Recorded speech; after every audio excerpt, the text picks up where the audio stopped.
সম্মানিত মুরব্বিয়ানে আযম, সর্বস্তরের মুসলিমেরা, পর্দার আড়ালে মা ও বোনেরা, আল্লাহ পাক রব্বুল আলামিনের দরবারে অসংখ্য অগণিত প্রশংসা ও শুকর। আল্লাহ পাক রব্বুল আলামিন আমাদেরকে সুস্থ রেখেছেন, আল্লাহর ঘর মসজিদের মধ্যে অন্যের আগে চলে আসার তৌফিক দান করেছেন। এজন্য আল্লাহর দরবারে শুকরিয়া আদায় করি, আলহামদুলিল্লাহ। সম্মানিত মুসলিয়ানে কেরাম, আজ ৮ই মুহররম, আরবি সন গণনার যে মাস রয়েছে ওই মাসের মধ্যে প্রথম মাস হচ্ছে মুহররম। যদিও বা দুর্ভাগ্যবশত আমরা অনেকে ইংরেজি মাসের প্রথম মাস কি জিজ্ঞেস করলে বলতে পারবে, কিন্তু আরবি মাসের প্রথম মাস কি, নাম কি, দুর্ভাগ্যবশত বলতে পারবে। অথচ আমাদের উচিত ছিল কোনটা হিসাব রাখা, আরবিতে হিসাব রাখা আমাদের উচিত। ফুকাহায়ে কেরাম বলেন, সমস্ত উম্মতের উপর ফরজ আলাল কিফায়া, জানাজার নামাজ যেরকম ফরজ, ফরজে কিফায়া, অনুরূপভাবে আরবি সন, আরবি তারিখ এগুলো মনে রাখা, এগুলো উম্মতের উপর ফরজে কিফায়া। কেউ হিসাব না করলে সবাই গুনাহগার হবে। কেন? এটা আরবি এজন্য, আরবিতে এজন্য না, কারণ ওই মাসের সাথে আমাদের ইবাদতের সম্পর্ক রয়েছে। সৌর যে হিসাব রয়েছে, ইংরেজির যে হিসাব রয়েছে, কিংবা বাংলার যে হিসাব রয়েছে, বঙ্গাব্দ বা খ্রিস্টাব্দ, এগুলোর সাথে আমাদের ইবাদতের কোনো সম্পর্ক নাই। বৈশাখের 10 তারিখ কোনো ইবাদত আছে? 1 তারিখ কোনো ইবাদত আছে? নাই। জানুয়ারির অমুক তারিখ আমাদের অমুক ঈদ, এমন কোন ইবাদত আমাদের সাথে সংশ্লিষ্ট নয়। তাহলে আমাদের ইবাদতের সংশ্লিষ্ট কার সাথে? আরবি মাসের সাথে। রমাদান মুবারক 1 তারিখ থেকে 30 তারিখ পর্যন্ত কি রাখা ফরজ? রোজা রাখা ফরজ। জিলহজ্জের 10 তারিখ কি? হজ, কুরবানি। এজন্য উলামায়ে কেরাম বলেন, যদি আরবি হিসাব উম্মতের কেউ না করে, তো সবাই ফরজ ইবাদত তরক করা যে গুনাহ হবে, সমস্ত উম্মতের উপরে কি গুনাহ হবে? নাউযুবিল্লাহ। ভাইরা আমার, আরবি সনের প্রতি আমাদের গুরুত্ব দেওয়া উচিত, এগুলো মনে রাখা উচিত।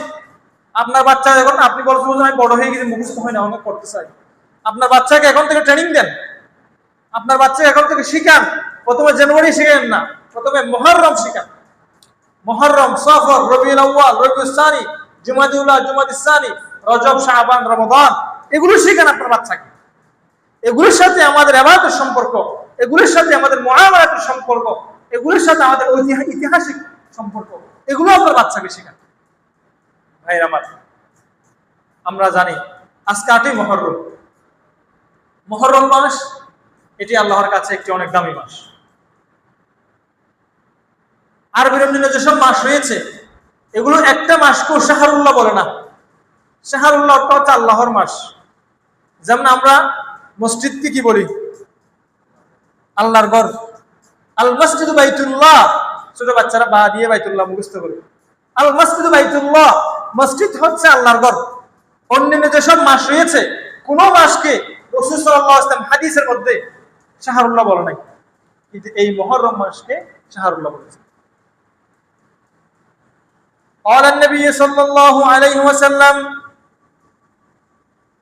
إن أفضل الأشهر عند الله تعالى شهر الله المحرم। মুসলিম শরীফের 2002 নম্বর হাদিস। রাসূল সাল্লাল্লাহু আলাইহি ওয়াসাল্লাম বলেন, মাসসমূহের মধ্যে বাদা রমাদান, রমাদানের পর ইবাদতের মধ্যে যদি কেউ ইবাদত করে, তার রমাদানের মধ্যে সব কতটুকু? একটি নেকি করবে, একটি ফরজ ইবাদত করবে, আল্লাহ তাকে 70টা ফরজ ইবাদত করে নেকি দান করবে। একটি নফল কাজ করবে, আল্লাহ তাকে একটি ফরজ ইবাদতের নেকি দান করবে। রাসূল সাল্লাল্লাহু আলাইহি ওয়াসাল্লাম বলতেছেন, আস আমজালুস সিয়ামি বাদা রমাদান, রমাদান মুবারকের পর আল্লাহর কাছে যেই মাসের মধ্যে রোজা রাখা সবচেয়ে উত্তম, যেই রোজাগুলো আল্লাহর কাছে রমাদান মুবারকের পর যেই রোজাগুলো আল্লাহর কাছে সবচেয়ে প্রিয়, এই রোজাগুলো হচ্ছে কি শাহরুল্লাহিল মুহাররম, মুহররম মাসের রোজা। ওয়া আফদালুস সালাতি বাদাল ফরিদাতি সালাতুল লাইল। রাসূল বলেন, মানুষ যে সমস্ত নামাজ পড়ে, মাগরিবের নামাজ পড়ে, ইশারের নামাজ পড়ে, জোহরের নামাজ পড়ে, কিংবা ঈদের নামাজ পড়ে, জুমার নামাজ পড়ে, এই যে মানুষ যে সব নামাজ পড়ে, আল্লাহর কাছে সবচেয়ে প্রিয় নামাজ হচ্ছে সালাতুল লাইল। রজনীতে অন্ধকারের মধ্যে কেউ দেখে না, ওই সময় আল্লাহর পায়ের মধ্যে অবনত হওয়া, আল্লাহর পায়ের মধ্যে সিজদা দেওয়া, ওই নামাজ আল্লাহর কাছে সবচেয়ে প্রিয়। তাহলে দেখেন, রমাদান মুবারকের পর আল্লাহর কাছে যে রোজাগুলো সবচেয়ে প্রিয়, ওই রোজাগুলো কোনগুলো? মুহররম মাসের রোজা। এবং যেসব ফরজ নামাজ রয়েছে, ফরজ নামাজের পর আল্লাহর কাছে সবচেয়ে প্রিয় নামাজ কোনটা? তাহাজ্জুদের নামাজ, সালাতুল লাইল, রাতের অন্ধকারের নামাজ, যখন কেউ দেখে না। অপর এক হাদিসের মধ্যে এসেছে, ইন্নাল্লাহা তাআলা ইয়ানজিলু ইলা সামাঈদ দুনিয়া ফি আখিরিল লাইল। রাত যখন একদম শেষ হয়ে যায়, তখন আল্লাহ পাক রব্বুল আলামিন একদম নিকটবর্তী যে আসমান রয়েছে, যেটাকে বলা হয় সামায়ে দুনিয়া, দুনিয়ার নিকটবর্তী আসমান, ওই আসমানের মধ্যে আল্লাহ পাক রব্বুল আলামিন চলে আসে। আল্লাহ পাক রব্বুল চলে এসে কি বলে? আলাহাল মুস্তাগফিরিন ফাগফির লাহু। রাতের অন্ধকারে এমন কি কোনো বান্দা আছো যে বান্দা আমার কাছে মাফ চাইবা, বান্দা আমি তোমাকে মাফ করে দিব। আলা মিনহাল মুস্তাগফিরিন ফাগফির লাহু। বান্দা তোমাদের মধ্যে কি এমন কোন কেউ আছো মুস্তারজিকিন, যে বান্দা আমার কাছে রিজিক চাইবে আমি তাকে রিজিক দিব। আলা মিন মুস্তাফিন ফাআফিয়া লাহু। বান্দা তোমাদের মধ্যে এমন কোন বান্দা কি আছো যে বান্দা আমার কাছে তার সুস্থতা চাইবে, আল্লাহ আমি অসুস্থ, আমাকে সুস্থতা দান করেন, এই বলে আমি আল্লাহর কাছে দোয়া করবে, এমন কি কেউ আছো? ফাআফিয়া লাহু, আমি তাকে তার রোগ থেকে আমি তাকে সুস্থতা দান করব। মানুষ তো ঘুমায়, মানুষ তো ঘুমায় এই সময়, তখন আল্লাহ পাক কি করে? রহমতগুলো পাহাড় এবং সমুদ্রকে দিয়ে দেয়, যার কারণে দেখবেন পাহাড় উর্বর। যেগুলো বেশি আপনি পাহাড়ের মধ্যে দিয়েছেন হয়ে গেছে। সমুদ্রের মধ্যে কতগুলো মানুষের জীবিকা নির্বাহ করতেছে সমুদ্রের মাধ্যমে, কতগুলো মাছ, সব মাছ আল্লাহর রহমতের মাধ্যমে। ভাইরা আমার, এই জন্য তাহাজ্জুদ অভ্যাস করার চেষ্টা করি, বিশেষ করে যারা মুরব্বী হয়ে গেছে। সময় যখন শেষ হয়ে যাবে তখন আফসোস করে কাজ হবে না। আজকে আপনার মন চাচ্ছে একটা বড় ভারী কোনো কাজ আপনি করবেন, নিজের মতো পরিশ্রম করবেন, আপনার মন চাচ্ছে, কিন্তু পারেন? মুরব্বীরা পারেন? একটা বড় যদি আপনাকে যদি একটা বস্তা তুলে দেবো, এটা পারবেন না। কেন? সময় শেষ হয়ে গেছে, এই তো কয়েকটা দিন বাকি আছে। আপনার ওই সময় যখন শেষ হয়ে যাবে, আল্লাহকে ডাকার সুযোগ আপনি আর পাবেন না। এজন্য সময় থাকতেই সময়ের মূল্যায়ন করেন, মৃত্যুর আগেই মৃত্যুর তৈরি গ্রহণ করেন। রাসূল সাল্লাল্লাহু আলাইহি ওয়াসাল্লাম বলেছেন, আফজালুস সালাতি বাদাল ফরিদা সালাতুল লাইল। ফরজ নামাজের পর আল্লাহর কাছে সবচেয়ে প্রিয় নামাজ হচ্ছে তাহাজ্জুদের নামাজ। আল্লাহ পাক রব্বুল আলামিন আমাদের সকলকে তাহাজ্জুদবান হওয়ার তৌফিক দান করুন। সম্মানিত মুসল্লিয়ানে কেরাম, এই যে মুহররম মাস আমাদের মধ্যে এসেছে, এই মুহররম মাসের কিছু আমলের কথা হাদিসের মধ্যে এসেছে। আমাদের সমাজের মধ্যে প্রচলিত কিছু নিয়ম রয়েছে, কিছু প্রচলিত কিছু ভ্রান্তি বেদাত ছড়িয়ে গিয়েছে। ইসলাম কেবলমাত্র আবেগের নামও নয়, শুধুমাত্র বিবেকের নামও নয়। ইসলাম আপনাকে দুইটার কথাই বলবে, আবেগ লাগানোর কথাও বলবে, আবার বিবেক লাগানোর কথাও বলবে। কারণ আবেগ ছাড়া ইবাদতের মধ্যে মজা পাবেন না। আপনাকে আল্লাহ পাক বলছেন, বান্দা তুমি নামাজ পড়ো, আল্লাহ যেহেতু নামাজ ফরজ করছে, কি করার, সিধে সাইডটা দিয়েছো আসি। যদি ও নিয়ে নামাজ পড়তে আসেন, তাহলে আপনি ইবাদতের মধ্যে মজা পাবেন না। ইবাদতের মধ্যে মজা পাবেন কখন? রাসূল বলেছেন যে ব্যক্তির মধ্যে তিনটা গুণ থাকবে। মুসলিম শরীফ, বুখারী শরীফ উভয় হাদিসের মধ্যে কিতাবটি এসেছে। قال النبي صلى الله عليه وسلم ذاق طعم الإيمان من رضي بالله ربا وبالإسلام دينا وبمحمد صلى الله عليه وسلم نبيا ورسولا। রাসূল বলেন ইবাদতের স্বাদ, ঈমানের স্বাদ পাবে ওই ব্যক্তি যে ব্যক্তির মধ্যে তিনটা গুণ থাকবে।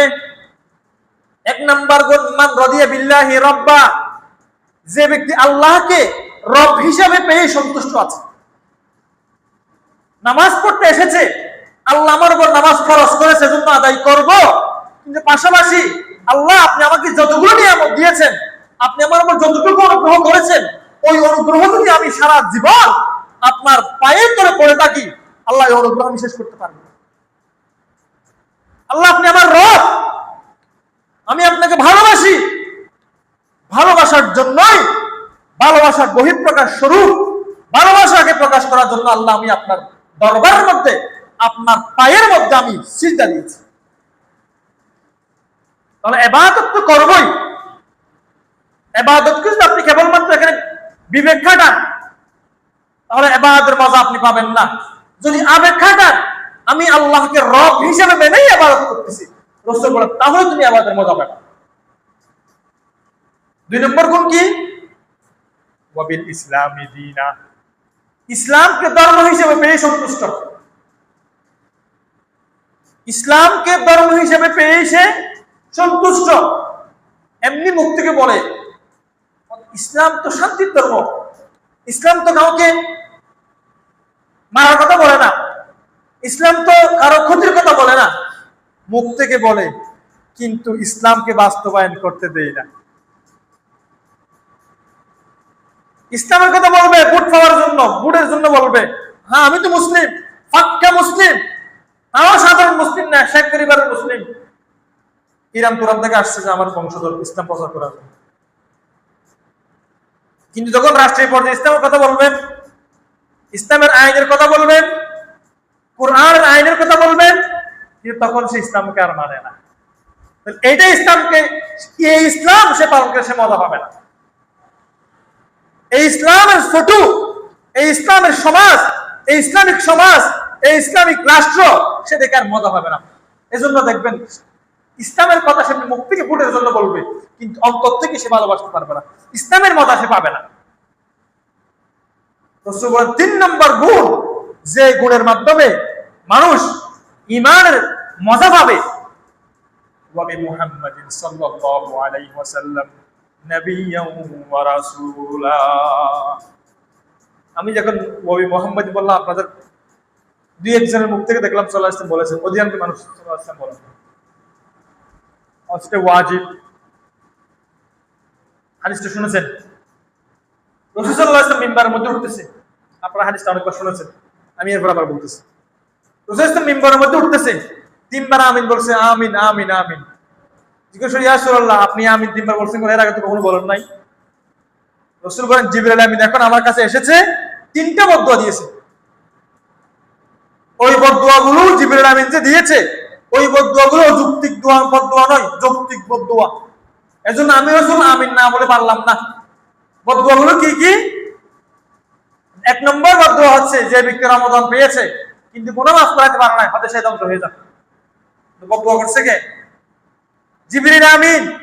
জিবরিল আমিন কে? সাইয়্যিদুল মালায়েকা, ফেরেশতাদের সরদার। আর রূহুল আমিন, ওই জিবরিল আমিন বদদুয়া দিয়েছে, আর সাইয়্যিদুল মুরসালিন বলছে যে আমিন, এটা ধ্বংস হয়ে যাবে। 1 নম্বর। 2 নম্বর ব্যক্তি, যে ব্যক্তির মুখের সামনে কানের মধ্যে আপনার নাম এসেছে, মুহাম্মাদুর রাসূলুল্লাহ, এই নামটা যার মুখের, যার কানের মধ্যে এসেছে, যে এই শব্দটা শুনেছে কি দুরূদ পড়ে নাই, ওই ব্যক্তির উপর আল্লাহ লানত। জিবরিল আমিন বদদুয়া দিয়েছে, আমি রাসূল আমিন বলেছি। তাহলে এখন বুঝে থাকলে বলেন, রাসূলের নাম আসলে সাল্লাল্লাহু আলাইহি ওয়াসাল্লাম কি পড়া উচিত নাকি উচিত নয়? উচিত। এজন্য আবু হানিফা রাহমাতুল্লাহ আলাইহি বলেন, পুরা মাজলিসের মধ্যে যদি কেউ যদি একবারও দরুদ না পড়ে, রাসূলের নাম শোনার পরও সবাই ওয়াজিব তরফে গুনাহ হয়েছে, সবাই গুনাহগার।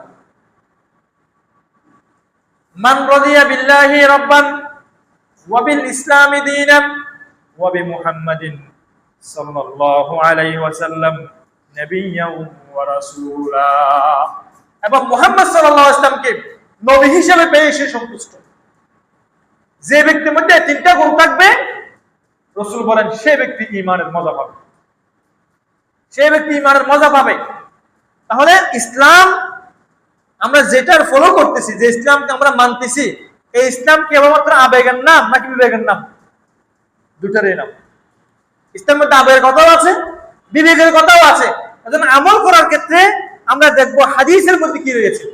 যেমন মুহররম মাসের ব্যাপারে হাদিসের মধ্যে কি রয়েছে? তিরমিজি শরীফের 751 নম্বর হাদিস, যেটাকে বিখ্যাত মুহাদ্দিস ইমাম আলবানী রাহমাতুল্লাহ সহিহ বলেছেন। রাসূল বলেছেন, ইন কুনতা সাইমান বাদা শাহরি রমাদান ফাসুমিল মুহররম। রাসূল বলেন, কোন আমার উম্মত, তোমার যদি মন চায় যে তুমি রমাদান মুবারকের পর অন্য মাসের মধ্যে ইবাদত করবা, রোজা রাখবা, তাহলে তুমি মুহররম মাসকে বেছে নাও। মুহররম মাসকে বেছে নাও, কারণ মুহররম মাস এই মাসের মধ্যে ইবাদত আল্লাহর কাছে অনেক বেশি প্রিয়। অপর এক হাদিসের মধ্যে এসেছে যে রাসূল সাল্লাল্লাহু আলাইহি ওয়াসাল্লাম তিনটা ইবাদতকে কখনো বাদ দিত না। সম্ভবত হযরত হাফসা রাদিয়াল্লাহু আনহা থেকে বর্ণিত তিরমিজি শরীফের হাদিস, যে আল্লাহর রাসূল সাল্লাল্লাহু আলাইহি ওয়াসাল্লাম তিনটা ইবাদতকে কখনো বাদ দেয় নাই। এক নম্বর হচ্ছে প্রতি মাসে 3টা করে রোজা রাখা।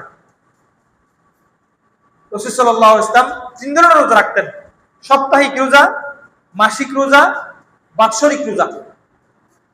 সাপ্তাহিক রোজা রাখতেন প্রতি সোমবার এবং বৃহস্পতিবারে। রাসূলের কাছ থেকে জিজ্ঞেস করেন, ইয়া রাসূলুল্লাহ লিমা তাসুম, আপনি এই যে সোমবার মঙ্গলবার রোজা সোমবার এবং বৃহস্পতিবার রোজা রাখেন কেন? রাসূল বলেন, ফা ইন্নী উলিদতু ফীহি, কারণ এই সোমবারের মধ্যে আমি রাসূল জন্মগ্রহণ করেছি। এজন্য সাপ্তাহিক ভাবে রোজা রাখতেন, প্রতি সপ্তাহে 2টা রোজা রাখতেন, এবং প্রতি মাসে রাসূল সাল্লাল্লাহু আলাইহি ওয়াসাল্লাম 3টা করে রোজা রাখতেন: 13, 14, 15। আরবি মাসের চাঁদের হিসাবে 13 তারিখ, 14 তারিখ, 15 তারিখ যদি কখনো সাপ্তাহিক রোজা রাসূল না রাখতে পারলেও, কিন্তু মাসিক যে রোজা রয়েছে এই রোজাটা রাসূল সাল্লাল্লাহু আলাইহি ওয়াসাল্লাম অবশ্যই রাখতেন। এবং 2 নম্বর সিয়ামু আশুরা, আশুরার রোজা, 10 তারিখের রোজা। 10 তারিখের জন্য স্পেশাল কিছু ফজিলত রয়েছে, সামনে ইনশাআল্লাহ বলবো। আর 3 নম্বরে যে আমল রাসূল কখনো ছাড়তো না, তা হচ্ছে ফজরের 2 রাকাত সুন্নতের নামাজ। ফজরের 2 রাকাত সুন্নত, এটা অনেক গুরুত্বপূর্ণ। অনেকে আছে ঘুম থেকে উঠে সোজা মসজিদে এসে ফরজটা পড়া চলে যায়। আমাদের হানাফি মাযহাব অনুযায়ী যদি মসজিদের মধ্যে নামাজ চলতেছে, ইমাম সাহেব নামাজ চলতেছে, ইমাম সাহেব নামাজ পড়াচ্ছে, আপনি মসজিদে এসেছেন, দেখতেছেন, আপনি যদি সুন্নত পড়েন তাহলে আপনি নামাজ 1 রাকাতও পাবেন না। যদি এমন হয় তাহলে সুন্নত না পড়বেন না, বাদ দিবেন। যদি এমন হয়, কেমন হয়? আপনি যদি 2 রাকাত সুন্নতের নামাজ পড়েন তাহলে পরবর্তীতে 1 রাকাত নামাজ হলেও পাবেন, পরবর্তীতে আপনি নামাজ পাবেন। যদি এমন হয় তাহলে সুন্নত পড়ে নেওয়াটাই উচিত। কেন? রাসূল সাল্লাল্লাহু আলাইহি ওয়াসাল্লাম কখনো ফজরের 2 রাকাত সুন্নত বাদ দেয়নি। অন্যান্য সুন্নতের নামাজের চেয়ে ফজরের 2 রাকাত সুন্নত রয়েছে, এগুলো অনেক বেশি দামি, অনেক বেশি মূল্যবান, সুন্নত মুআক্কাদাত আরো উপরে। এজন্য রাসূল সাল্লাল্লাহু আলাইহি ওয়াসাল্লাম এই 3টি আমল কখনো বাদ দেয়নি। তাহলে আমরা এই যে 10 তারিখ মুহররম মাসে 10 তারিখে আমরা কি নামে চিনি? আশুরা। আশুরার একটা ইসলামের মধ্যে তাৎপর্য রয়েছে এবং আশুরার মধ্যে কিছু আমলের কথা হাদিসের মধ্যে এসেছে। আশুরা শব্দটা এসেছে আশারা থেকে, এর অর্থ হচ্ছে 10। যেহেতু ওই দিনটি যেহেতু মুহররম মাসের 10ম তারিখ, এই জন্য এটাই কি বলা হয়? আশুরা বলা হয়। রাসূল সাল্লাল্লাহু আলাইহি ওয়াসাল্লাম যখন মদিনার মধ্যে হিজরত করেছে, হিজরতের পরেই কিন্তু রমজান মুবারক, মানে রমজানের মধ্যে রোজা রাখা ফরজ হয়েছে। এর আগে কিন্তু রমজান কি ছিল না, রমজানের মধ্যে রাখা ফরজ ছিল না। বুখারী শরীফের হাদিসের মধ্যে এসেছে যে রাসূল সাল্লাল্লাহু আলাইহি ওয়াসাল্লাম যখন মক্কার মধ্যে থাকতো, তখন মক্কাবাসীরা সবাই মিলে 10ম তারিখের মধ্যে রোজা রাখতো। কিসের 10ম তারিখে? মুহররম মাসের 10 তারিখের মধ্যে রোজা রাখতো। শুধু তাই নয়, মুহররম মাসের 10 তারিখকে কেন্দ্র করে তারা কাবাসী রয়েছে গেলাফ, ওই গেলাফটা পাল্টা দেখতেছে। রাসূল সাল্লাল্লাহু আলাইহি ওয়াসাল্লাম দেখতেছে এখানে উম্মতের জন্য খারাপ কিছু নেই, মুসলিমদের জন্য খারাপ কিছু নেই, এজন্য ওই দিনের মধ্যে রোজা রাখা ফরজ ছিল। ইসলামের মধ্যে রমাদান মুবারক, রমজানের মধ্যে রোজা রাখার পূর্বে এই যে রোজাটা ফরজ ছিল, এটা হচ্ছে কিসের রোজা? আশুরার রোজা, মুহররমের 10 তারিখের রোজা। পরবর্তীতে রাসূল সাল্লাল্লাহু আলাইহি ওয়াসাল্লাম মক্কা থেকে হিজরত করে মদিনায় আসলেন। আল্লাহ পাক রব্বুল আলামিন ফরজ করেছেন শাহর রমাদান আল্লাযী উনজিলা ফীহিল কুরআন ইয়া আইয়ুহাল্লাযীনা আমানু কুতিবা আলাইকুমুস সিয়াম কামা কুতিবা আলাল্লাযীনা মিন ক্বাবলিকুম লাআল্লাকুম তাত্তাকুন। এই সমস্ত আয়াতের মাধ্যমে আল্লাহ পাক রব্বুল আলামিন রোজা রাখা ফরজ করেছেন রমজান মাসে। রাসূল তখন মদিনার মধ্যে এসেছে, দেখতেছে বনি ইসরাঈলের রোজা রাখতেছে। যারা ইহুদি, ওই ইহুদিরা দেখতেছে রোজা রাখতেছে। আল্লাহ রাসূল সাল্লাল্লাহু আলাইহি ওয়াসাল্লাম জিজ্ঞেস করলো, তোমরা এই দিনগুলোর মধ্যে রোজা রাখি কেন? তোমরা মুহররমের 10 তারিখ রোজা রাখি কেন? তখন তারা বলল, ফাইন্নাহু হাযাল ইয়াউমুল্লাযী নাজ্জাল্লাহু মূসা মিন ফিরআউন। তারা বলেন, এই আজকে মুহররমের 10 তারিখ, এটি এমন একটা দিন যেই দিনের মধ্যে আল্লাহ পাক রব্বুল আলামিন ফিরআউনকে ডুবিয়ে মেরে হযরত মূসা আলাইহিস সালামকে মুক্তি দান করেছেন। মুহররমের 10 তারিখ। আমরা যেহেতু হযরত মূসা আলাইহিস সালাম অনুসারী, মূসা আলাইহিস সালামকে আমাদের নবী হিসেবে মানি, তো মূসা আলাইহিস সালাম এই দিনের মধ্যে আল্লাহর দরবারে শুকরিয়া আদায় করে একটি রোজা রেখেছিল। এজন্য আমরা আমাদের ইহুদি ধর্মের মধ্যে এই দিনের রোজা রাখিকে আমরা ফরজ মনে করি, আমরা রোজা রাখি। তখন হযরত মুহাম্মদ রাসূলুল্লাহ সাল্লাল্লাহু আলাইহি ওয়াসাল্লাম বলেছেন, আনা আহাক্কু মিনকুম বিমূসা। তোমরা যে মূসার অনুসরণের কথা বলছো, তাহলে মূসা আলাইহিস সালামকে অনুসরণের কথা বললে আমি তো বেশি যোগ্য, মূসার অনুসরণ তো আমি বেশি করব।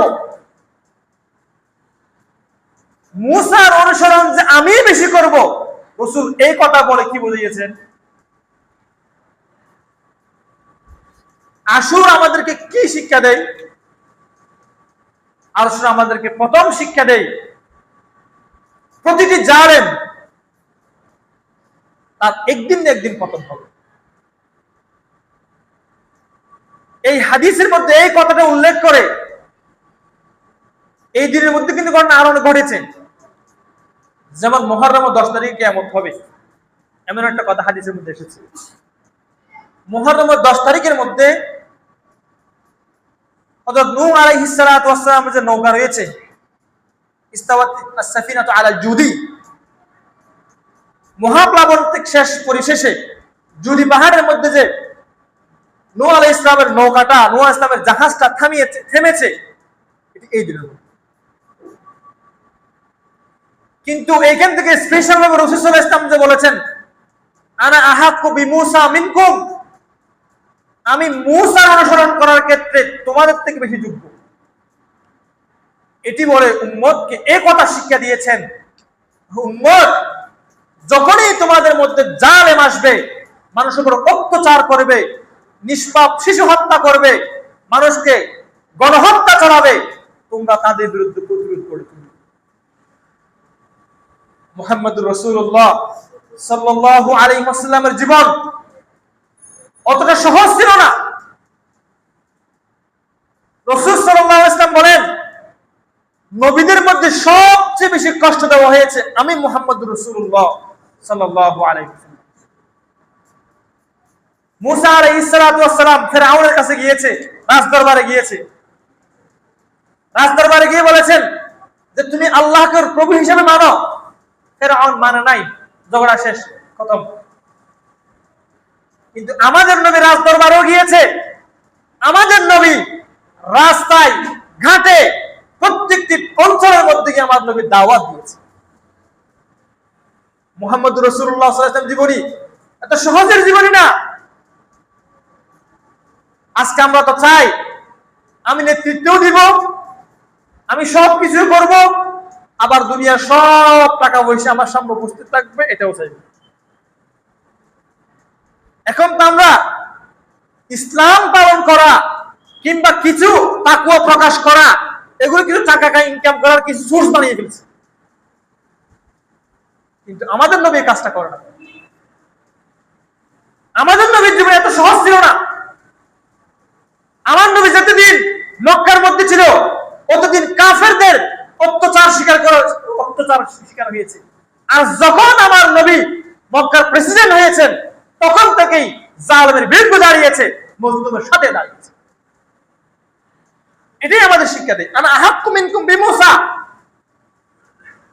আমি মূসার অনুসরণ ক্ষেত্রে তোমাদের চেয়ে অধিক পরিমাণ যোগ্য।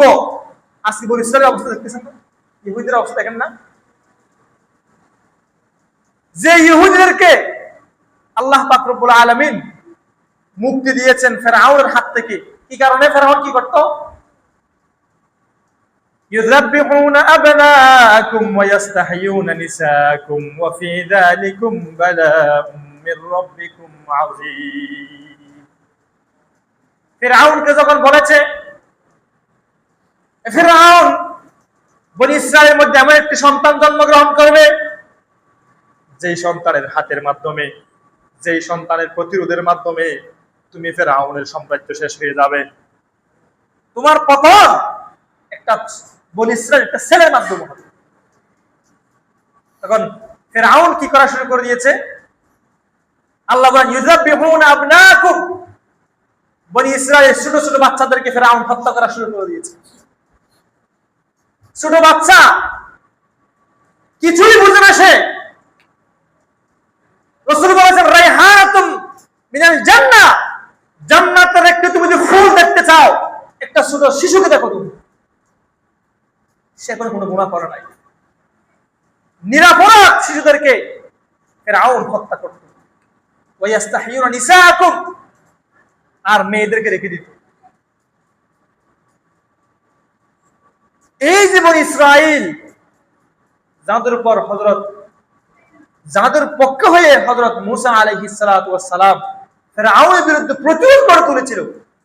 কেমন প্রতিরোধ? এখন আমাদের মধ্যে অনেকে আছে হুজুর ইসলামের বিজয় হবে, কিভাবে হবে?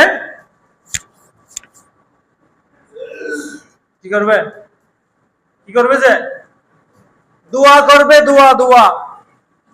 আপনার বাচ্চা যদি অসুস্থ হয় তাকে হাসপাতালে না নিয়ে দোয়া করেন? হাসপাতালে নিয়ে যান কেন? আপনার বাচ্চা অসুস্থ হলে তাকে হাসপাতালে নিয়ে যাওয়া এটা ঈমানের বিপরীত কাজ নয়। এখানে মাসা একটা আসছে, হুজুর আপনারা না আল্লাহর বিশ্বাস করেন, রোগ দেওয়ার মালিককে, তার রোগ সারার মালিককে। আল্লাহ যদি রোগ সারার মালিক করে হাসপাতালে নিয়ে যান, যে ওষুধ খাওয়াইতে হয়েছে, কারণ এটা দুনিয়ার জন্য, এটা দুনিয়া। আমি আপনার চেয়ে সর্বশ্রেষ্ঠ মানুষ মুহাম্মদ আরবি সাল্লাল্লাহু আলাইহি ওয়াসাল্লাম যখন অসুস্থ হয়েছে, রাসূল সাল্লাল্লাহু আলাইহি ওয়াসাল্লাম চিকিৎসা নিয়েছে। দুনিয়াটাকে আল্লাহ পাক রব্বুল আলামিন বানিয়েছে দারুল আসবাব। এখানে আপনার হাত পালে রেখেতে হবে। জান্নাতের ব্যাপার আপনারা শুনেছেন, একটা পাখি উড়ে যাচ্ছে, আপনি মনে মনে বলছেন আমি পাখিটা খাবো, তখন পাখিটা কি হবে?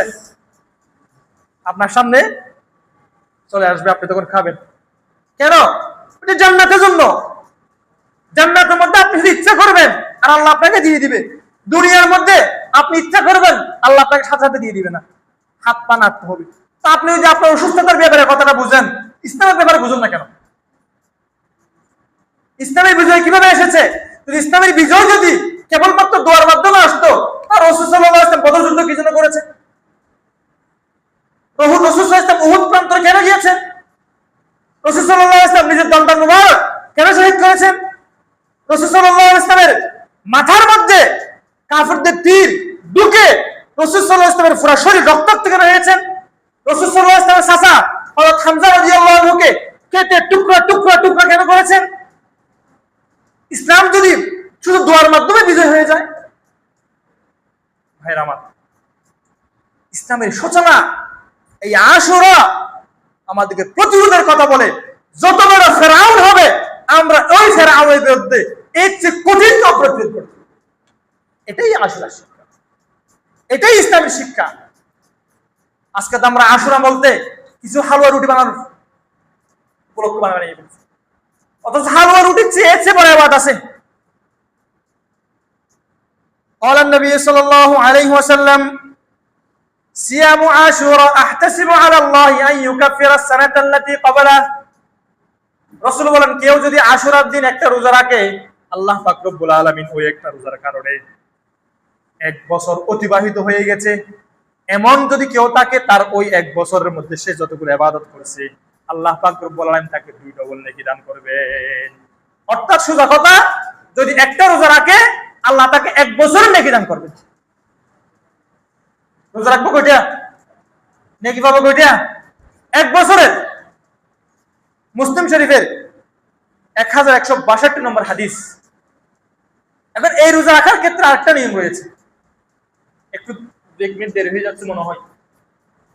যে রাসূল সাল্লাল্লাহু আলাইহি ওয়াসাল্লামের কাছে বলছি, ইয়া রাসূলুল্লাহ, আমরা তো আশুরার দিন রোজা রাখতেছি, 10 তারিখ রোজা রাখতেছি, কিন্তু এই দিনগুলোর মধ্যে তো দেখতেছি ইহুদিরা রোজা রাখতেছে, খ্রিস্টানরা রোজা রাখতেছে। এখন আমরা কি করব? ওই দিনে রোজা রাখবো? তখন রাসূল সাল্লাল্লাহু আলাইহি ওয়াসাল্লাম বলেন, খালিফুল ইয়াহুদ, তোমরা ইহুদদের বিপরীত করো, ইহুদিদের বিপরীত করো। মাথার মধ্যে রাখেন কি বলছি, তোমরা ইহুদিদের বিপরীত করো। ইহুদিরা রোজা রাখে 10 তারিখ। আল্লাহ রাসূল বলেন, আল্লাহ যদি আমাকে তৌফিক দেয়, আগামী বছর আমি রোজা 2টা রাখবো, 9 তারিখে একটা রাখবো, 10 তারিখে একটা রাখবো। ইবনে আব্বাস বলেন, যদি কোনো কারণ 9 তারিখ 10 তারিখ রোজা রাখতে না পারলে, তার 10 তারিখে একটা রাখবে, 11 তারিখে একটা রাখবে। অর্থাৎ 10 তারিখের আগে একটা রোজা রাখবে, এটা সম্ভব না হলে 10 তারিখের পরে একটা রোজা রাখবে, 2টা রোজা মিলিয়ে রাখবে। আচ্ছা বলেন তো, এখন রোজা রাখা কি গুনার কিছু গুনাহ কাজ? আপনি যদি আজকে রোজা রাখতে চান, কোনো সমস্যা আছে? আজকে দিন তো হতে পারে কোনো হিন্দু ভাত খায় নাই, হতে পারে কোনো খ্রিস্টান ভাত খায় নাই, সে রোজা রাখছে, তো কি হয়েছে? দেখেন, ভালো কাজের মধ্যে পর্যন্ত ইসলাম আমাদেরকে বলেছেন তোমরা তাদের মতো হইও না। ভালো কাজ ইহুদিরা করতেছে, ওই দিনের মধ্যে তোমরা তাদের মতো করিও না। কারণ বাবুরা যখন ওই পারের বাবুরা যখন আমাদেরকে ভালো বলবে, তাহলে বুঝে নেবেন আমার মধ্যে সমস্যা একটা আছে। ওরা যে ওই দিন ভালো কিছু করতেছে, বুঝে নেবেন ওদের ওই ভালোর মধ্যে একটা খারাপ আছে। এখন সংস্কৃতির দিক দিয়ে সবাই আপনাদেরকে বলতেছি, সংস্কৃতিগত দিক দিয়ে যেখানে ইসলামের নির্দিষ্ট বিধান রয়েছে, চুল রাখার বিধান রয়েছে, ইসলাম কিভাবে রাখবেন, আপনি যদি ওদের মতো করে রাখেন। পোশাক আশাকের কথা, ইসলামের শালীন পোশাকের কথা আছে। আপনার মেয়েকে যদি আপনি ওই ধরনের পোশাকগুলো পড়ান, তাহলে আপনার এই রোজা, এই আমল এবং আপনার চুলের কাটিং এবং আপনার মেয়ের আমল মিলছে? তাহলে মৌখিক একটা হয়ে গেছে, কলবার একটা হয়ে গেছে।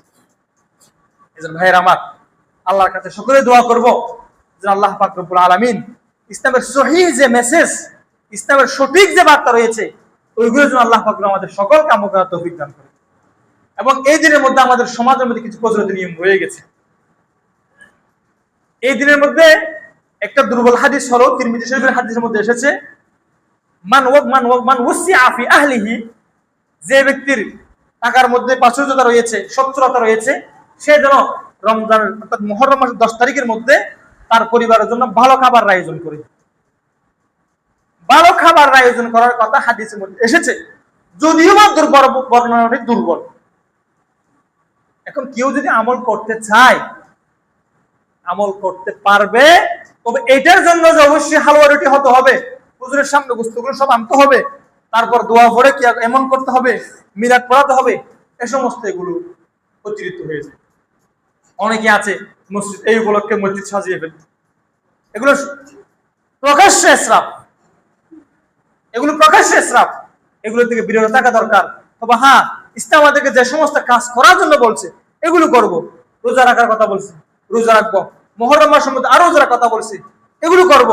ওই রাত্রের মধ্যে পারলে কিংবা অন্য রাত্রের মধ্যে ইবাদত করব। বাচ্চাদেরকে হাদিসের মধ্যে এসেছে এই দিনের মধ্যে বাচ্চাদেরকে খেলার ব্যবস্থা করতে, 3 বছর হাদিসের মধ্যে এসেছে যে আমরা এই দিনের মধ্যে আমাদের ছোট ছোট বাচ্চাদেরকে মধ্যে রোজা রাখাতাম, ছোট ছোট বাচ্চাদেরকে মধ্যে রোজা রাখাতাম এবং তাদেরকে কান্না করলে খেলনা দিতাম। এই ধরনের কথা হাদিসের মধ্যে এসেছে। যতটুকু হাদিসের মধ্যে আসছে ততটুকু পর্যন্ত আমরা আমল করার চেষ্টা করব। আল্লাহ পাক সকলকে আমল করার তৌফিক দান করুক। ওয়া আখিরু আলহামদুলিল্লাহি রাব্বিল আলামিন। আসসালামু আলাইকুম ওয়া রাহমাতুল্লাহ।